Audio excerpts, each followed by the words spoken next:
One thing about me, Mr. Fantera, is when I make somebody a promise, I do everything I possibly can to stick to that promise. I told Miss Johnson, somehow I told her not to give up faith and to keep going through. And so you can let Mr. Katz know and everybody know I'm going to stay with her. We're going to work this through. It may take us a minute, but I think we can get there. She did her part. And so, and she's not going anywhere except through me, and I'm not moving. It's just the way it is. All right. This courtroom session quickly turns into something far deeper than a typical rent dispute. Multiple tenants are facing eviction, unpaid rent, and mounting financial pressure. But what makes this case fascinating is how the courtroom becomes a place not just of legal rulings, but of real human struggle. At the center of it all is Judge Simpson, a judge known for balancing strict legal procedure with moments of surprising compassion. Today's docket includes several eviction cases brought by property managers against tenants who have fallen behind on rent. Some cases move quickly with default judgments, while others take unexpected turns. One tenant owes only a few $100s. Another faces a balance approaching $3,000.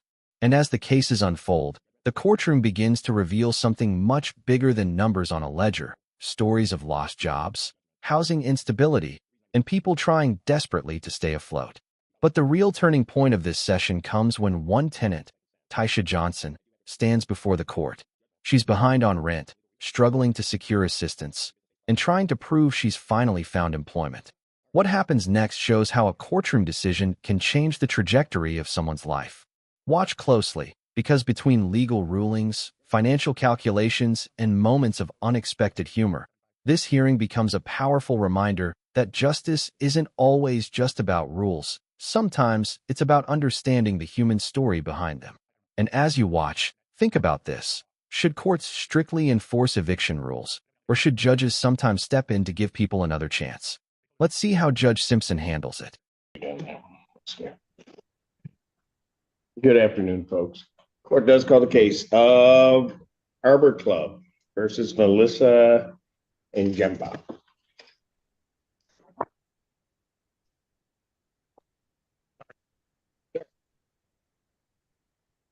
Right away, we see one of the most common outcomes in eviction court: a default judgment.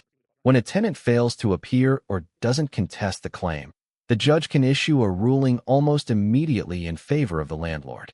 In this case, the amount owed is relatively small, just $352 in unpaid rent. But even a balance like that can lead to a judgment for possession, which means the landlord gains the legal right to remove the tenant if payment isn't made within the court's specified timeline. Notice how quickly the process moves. Eviction court often handles dozens of cases in a single session, which means many rulings happen within minutes. But here's something important to think about. Is the speed of eviction court helpful for efficiency, or does it sometimes prevent tenants from fully defending themselves? For viewers watching at home, this moment highlights just how serious even small unpaid balances can become once they reach a courtroom. And as we move forward, the cases only get more complicated. I think you're covered for Mr. Katz.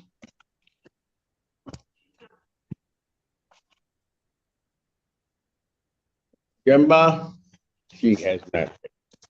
How would you like to proceed? Like to proceed with the default, Your Honor? Oh, hold on a second. What is this set for? This is set for non-payment. I don't know why I have this marked as though I've taken a judgment. But, all right, you've been sworn, I think, have you not? If not, Do you solemnly swear or affirm testimony you're about to give will be the truth, whole truth, nothing but the truth, so help you God? I do. Go ahead, sir. Your Honor, I'm David Fantera. I'm standing in for Attorney Sidney Katz, and I'm familiar with the books and records they relate to this tenancy. In this case, there's been owing of $352. There's no court costs, so the balance is $352. We'd ask for a judgment for possession with a writ after 10 days if that amount remains unpaid. Judgment to the plaintiff. That is by default for possession. Redemption amount is in the amount requested with a writ to issue in 10 days. I will on this one also, no writ with Oh, sorry. Yep. No, that's okay.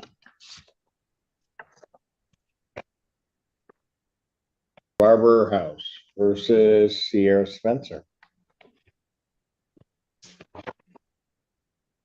David Fantera standing in for attorney Sidney Katz on behalf of the plaintiff. Hello. Your name? Sierra Spencer. Thank you. What is plaintiff's claim? Your Honor, in this case, there's rent owing in the amount of $1,304, court costs of $175 for a total of $1,479. Ms. Spencer showed me a text from SOS that they've already approved her and mailed out a check. So I would think that the 10 days should be fine.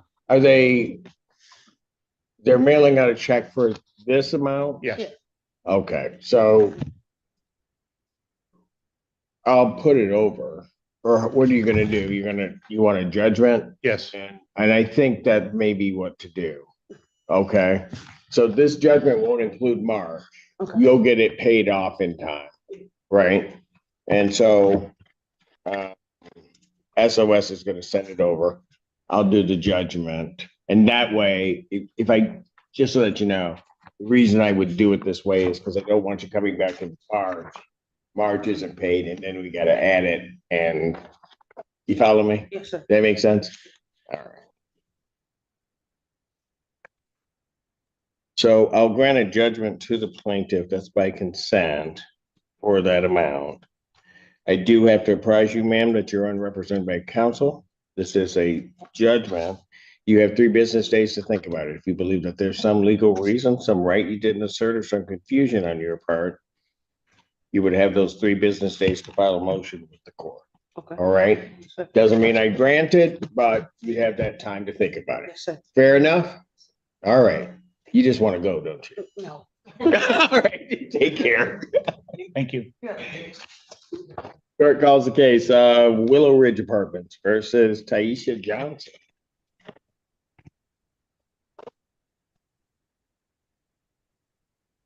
Good afternoon, Your Honor. David Fantera standing in for attorney Sidney Katz on behalf of the plaintiff. Your name? Kaisha Johnson. Thank you. All right, where are we on this? The rent that's owed is $2,973, court costs of $175, total of $3,148. Ms. Johnson evidently has applied. Was there $100 late fee or something? You know? I'm not aware. Was the number $100 higher than it was 2 weeks ago? Yeah. I don't know. Okay.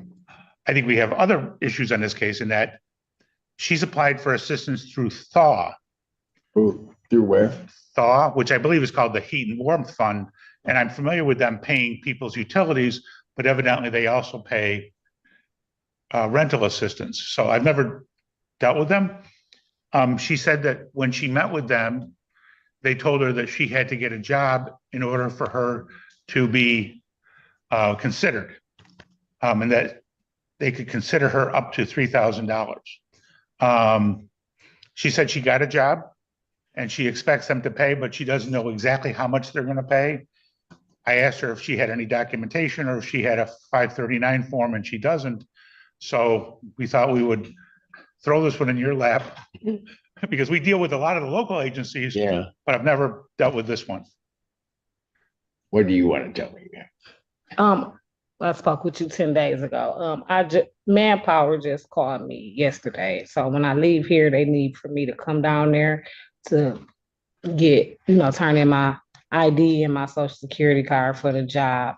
I was calling agencies before that, and that's what they were telling me, that I didn't have a job at that time. Like I said, I just moved here from Saginaw. So Yeah, that's what I know. thought. You look different on Zoom than on Zoom. Well, yeah, this is me. All right. My friend just came down and made sure I got here today. So I don't. Your friend. Okay. So I really don't. I've been in an apartment. I've been trying my hardest with no car or anything like that. So I don't really know how things work. I called Helping Hands. I called all the agencies that was on the thing. Yesterday, I talked to the Jewish Family Jewish Family Services. Yeah, so I had a meeting with one of them. So everybody was saying that I needed a job. So Yeah. Okay, so let me ask you this. Did you call Hawk? Yes, that's what, I'm sorry, sir. I said thaw. What I say? It's hawk. I'm sorry. That's the one. Okay, That's so what I it's thought. not thaw. No, I got it Okay. mixed up. Okay, I'm now I sorry. feel comfortable. Now- I apologize. No, When you were it's saying, okay. I was sitting there thinking, I'm like, no, it started with an A. So yes, I'm Okay. sorry about that. No, don't apologize. Now the tone of the courtroom begins to shift. Taisha Johnson isn't just another tenant with overdue rent.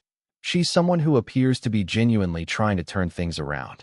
She explains that she recently moved, has been contacting multiple assistance programs, and has finally secured a job opportunity through Manpower. What makes this moment interesting from a legal standpoint is that Judge Simpson isn't simply deciding whether rent is owed.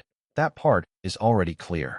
Instead, he's evaluating whether there's a realistic path for her to catch up before eviction becomes necessary.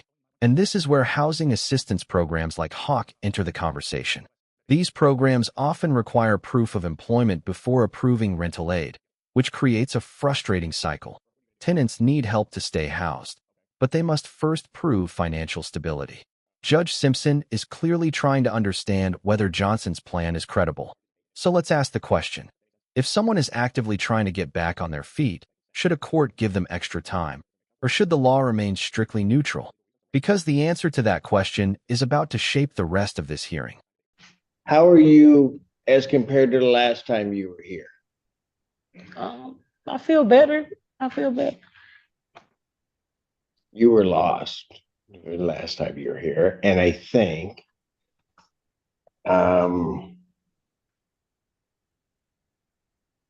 you were preparing for the world to end Yes. on Zoom. You remember that? Yes. And what did I tell you? You said you told me don't give up. And you said we're gonna try this way. And then you said when I come, you said you got 2 ways, we're gonna do this. And so here I am. I didn't give up. I kept on trying. So here I am right now. We're gonna get through this, okay? Yes, sir. So you got a job. You talked to the people at Hawk, right? Yes, sir. Okay. And so they were the ones that told you needed a job. Yes, they To said, do they this. can't help you. Have you gone back to them?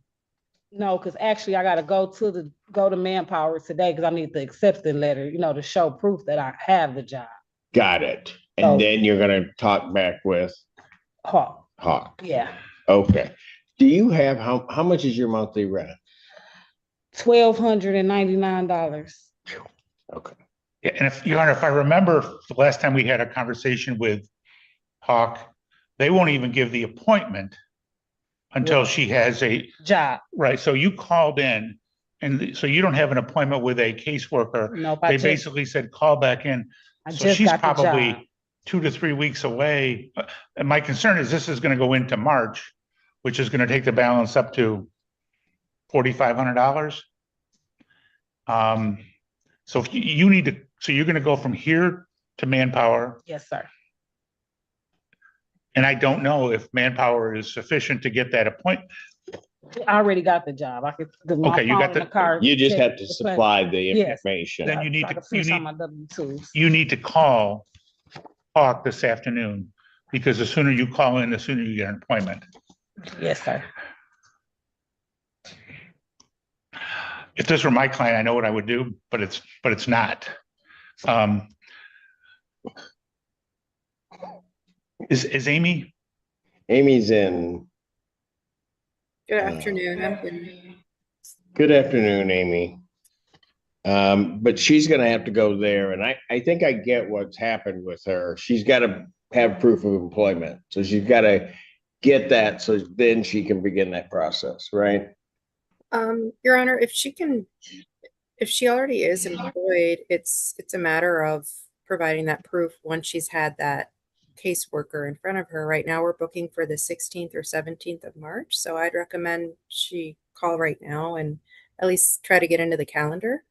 The proofs are really Okay, important for once they're in front of the caseworker. got it. Okay, you hear that? Yes, sir. So do that as soon as possible. Is get on that, and then you'll get that proof of employment. Okay. All right. But the other thing I'm worried about is they're gonna ask her what her plan is to get it down to $3,000. I know. When do you start work? Monday is training. I get it. I get all that. But I'm gonna tell you what. One thing about me, Mr. Fantera, is when I make somebody a promise, I do everything I possibly can to stick to that promise. I told Miss Johnson, somehow I told her not to give up faith and to keep going through. And so you can let Mr. Katz know and everybody know I'm gonna stay with her. We're gonna work this through. It may take us a minute, but I think we can get there.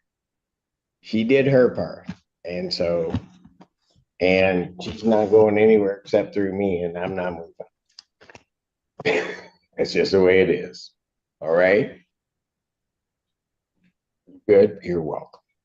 All right. She's here kind of all alone, just trying to do it. And I think and I don't mean to throw all your business out there, but I think if you could have seen her when she appeared via Zoom before me, she's trying to pack up. She's trying to figure out what her next move is, but she's not even sure what it is. But she's trying to tell me, and I could tell she didn't have a next move. And she just needed to, I don't know, she needed to slow down and take a breath. Right? And the cold hard reality is she didn't have to believe a thing I was telling her. She didn't have to come here today. But somehow or another, she made it here. And so I'm staying with her. We're going to work through this. She's going to at some point get that check. And somewhere along the line, they can work out some type of an agreement to let her catch up, get Hawk to get her on track. She's got a job. I have faith. And so every day I just expect a miracle. And the very fact she's standing here before me, I've seen mine for today. This is the moment where the courtroom shifts from routine procedure to something much more powerful. Judge Simpson openly acknowledges that Taisha Johnson showed up when she didn't have to. She could have skipped court, allowed a default judgment, and walked away from the process. But instead she appeared in person and explained her situation. For many judges, the law is applied strictly and consistently across every case. But here, Judge Simpson is emphasizing something else: effort and accountability. He recognizes that Johnson found a job, contacted assistance agencies, and kept trying despite overwhelming circumstances. And his response is remarkable. He's essentially telling the courtroom that he's willing to personally stay involved in the case until a solution is reached. Moments like this are rare in eviction court, where cases often move too quickly for personal stories to matter. So here's something to think about. Does compassion belong in the courtroom, or should judges always remain strictly procedural? Because Judge Simpson clearly believes that sometimes the law works best when humanity is part of the equation. So I'm going to adjourn this out to March 13th, which is my next day. Okay, so 2 weeks. 3 p.m. At 3 p.m. in person. You're more than welcome. All right. Young lady, take care. I will. All right. Court does call the case of Willow Ridge Apartments versus Azaria Dammer. David Fantera, standing for attorney Katz on behalf of the plaintiff. Hi, Your Honor. Hello. How are you? I'm Okay. good. How much is owing on this? In this case, there's rent owing in the amount of $2,573, court costs of $175 for a total of $2,748. All right, Mr. Dammer, how are you intending on getting that paid? Waiting on my next check. And then I do have a current household income change that I'm trying to work out, but I was gonna call home after this because they told me to call them again if I have a income change and see what they can help me with.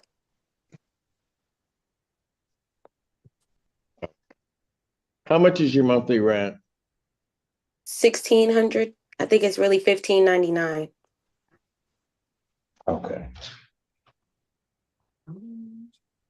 Okay. So here's what I'm.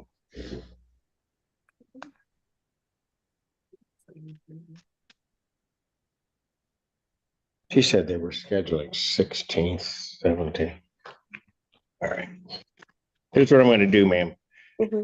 So you're going to be in contact with Hawk. They're going to pay at most, let's say you're approved for everything. They're going to pay 3,000 at most, right? If I let this click over into the next time, we're going to be way above that figure, Yes. right? Yes. So, how much is your next check? With your next check, what are you going to be able to pay, you think? Possibly 800. Okay, so half of what would be your March rent. Correct. Okay, so here's what I'm going to do is I'm going to find no tribal issue. I'm going to grant a judgment to the plaintiff in the amount of the 2748. Mm-hmm. How I like to describe that is I'm just freezing that number. Okay. So this doesn't include your March. Okay. Okay. And then, but I'm going to extend her writ date. Her writ date would normally be the 9th. I'm going to extend it out to the 17th of March. And I'm trying to time that up with when Hawk may be giving appointments. I may be off by a few days, but I'm trying to. So what I'll need you to do is call them right away. Okay. See if you can get on their calendar. Let them know that it's the 2748 Mm-hmm. and that you've got till that the date the judge gave you was the 17th. Okay. Okay, and see what they can do. So this doesn't include your March rent, doesn't do any of that. But Right. if we can keep it right around here and they'll come through for you, then maybe that'll work out. Okay. Fair enough? Yes, sounds You good, understand- Judge. Okay, and you understand what I'm doing? Yes, I understand. All right, yes. Should I put under further orders that no writ will issue if payment is made or a promise to pay has been received? No rip once a promise to pay has been received. Okay. All right. Judge, can I say one more thing? I'm sorry. Can I stop you? No, go ahead. I'm sorry. No, what do you want to tell me? The one thing I wanted to say too is the late fees, those really end up taking a toll. Because if I do the little increments, if it's not at least a band that I make a payment on, I'm technically just paying those late fees. How much are the late fees? Okay, in total, it could go from after a week, it's $100, but it adds up every week. So they add another 100 every week, Whoa. I believe, or 50. Your Honor, what was the number 2 weeks ago?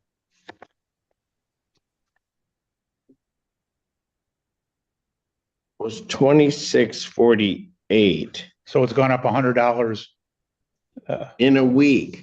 Whoa. in 2 weeks. Well, in 2 weeks. So it's like $50 a. And are your late fee, and this isn't my client, I know. are the late fees $1 a day or $5 a day or something like that after the initial payment?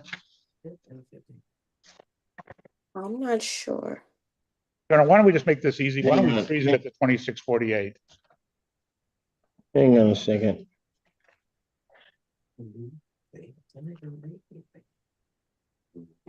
Oh, no.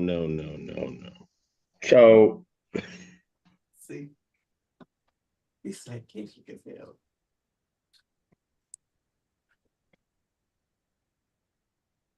they're assessing a $50 late fee on the 6th day of the month. And then 10 days later, $100. 100? Well, it went up, well, exactly 100.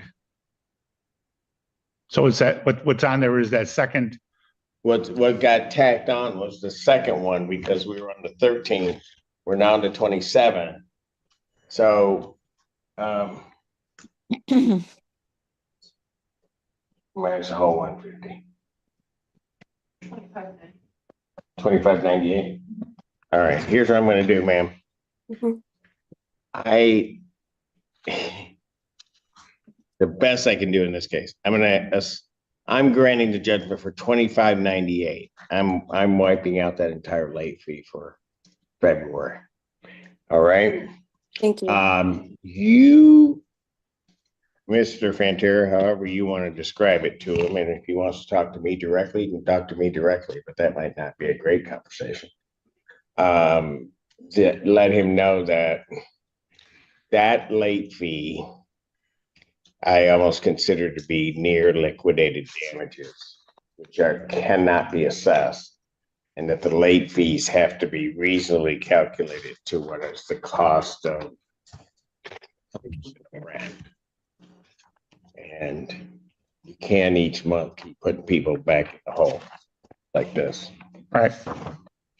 All right. So, young lady, it's 25.98 now. Okay. Okay, that's the best I can do. I don't want to put it out to try to assess it any further because otherwise that rent will click on and I don't want to do that. Right. All right. Thank you. for bringing it. Thank you for bringing that to my attention. Okay. Of course. All right. Get on the phone to Hawk. Do you hear me? All righty. Yeah, all right. You take care. Have a good weekend. You too. Willow Ridge Apartments versus Angela Schmidt.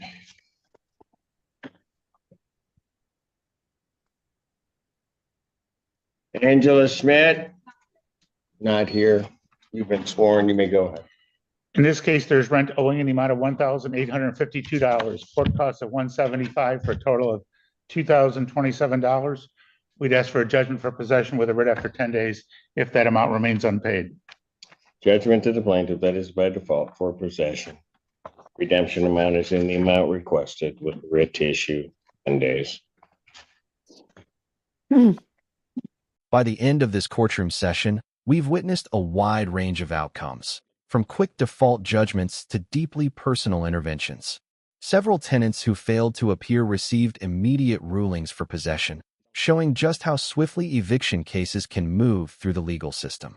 When rent isn't paid and no defense is presented, the court has little choice but to rule in favor of the landlord.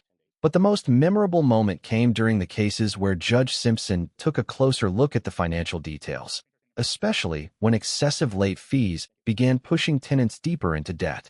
In one instance, he even eliminated an entire late fee, explaining that penalties must be reasonable and cannot continuously push tenants further behind. That decision highlights an important legal principle. Courts don't just enforce contracts. They also ensure those terms remain fair under the law. And perhaps the biggest takeaway from today's hearing is the balance between accountability and opportunity. Tenants must pay their rent, but when someone demonstrates real effort to correct their situation, some judges are willing to give them the time to do it. Now we want to hear from you. Do you think Judge Simpson handled these cases fairly? Should courts offer struggling tenants more flexibility, or should eviction laws be enforced strictly? Let us know your thoughts in the comments. And if you found this courtroom breakdown as fascinating as we did, make sure to hit that like button, share this video with someone who enjoys real courtroom drama, and don't forget to subscribe for more jaw-dropping courtroom case breakdowns. Because trust us, the next case might be even more unbelievable.